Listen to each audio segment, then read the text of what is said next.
PM Boris Johnson resigns, Italy's Mario Draghi quits, Sri Lanka's leader was forced to resign, Chile has a new non-Pinochet era constitution, and Dutch farmers protest en masse. It seems that terrible leaders are falling one by one, either removed by their own parties or by the force of the people standing up against their terrible austerity measures.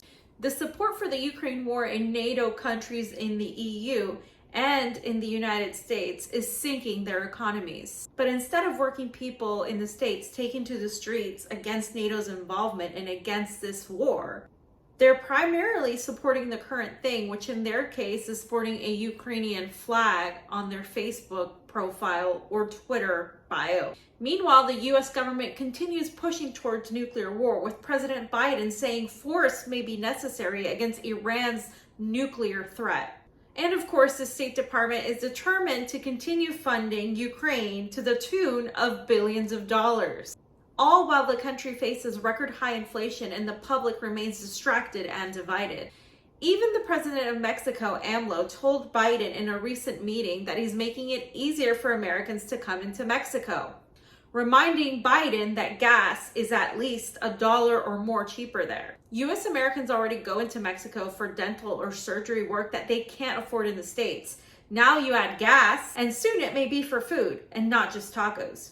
Jill Biden. That the diversity of this community, as distinct as the Bogotas of the Bronx, as beautiful as the blossoms of Miami, and as unique as the breakfast tacos here in San Antonio. Who knows? Mexico might just have to build a wall and say, "Do not come," just like Kamala Harris said. I want to be clear to folks in this region who are thinking about making that dangerous trek to the United States-Mexico border. Do not come. Do not come. One thing is certain.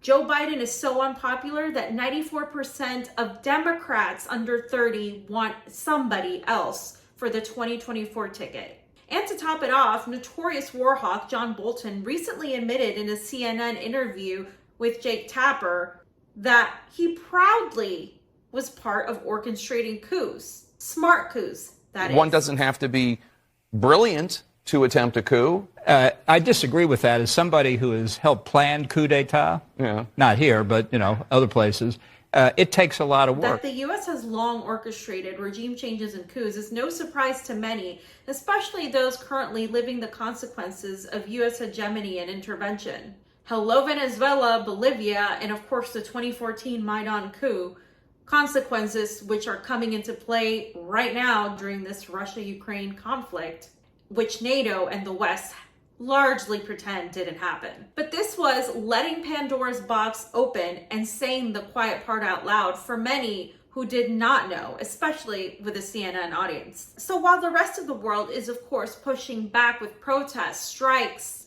demanding better economic policies, and ousting incompetent leaders from power, the United States seems resignated to doing the exact opposite. Sure, Joe Biden isn't popular. I mean, how could he be?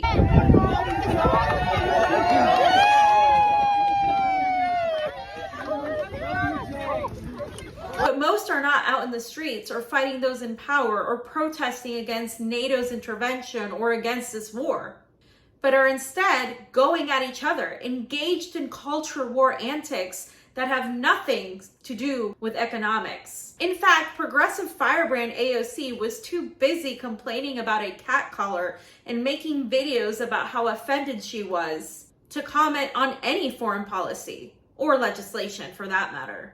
So will the US actually rise to the occasion, or is this the beginning of the end for the empire of lies?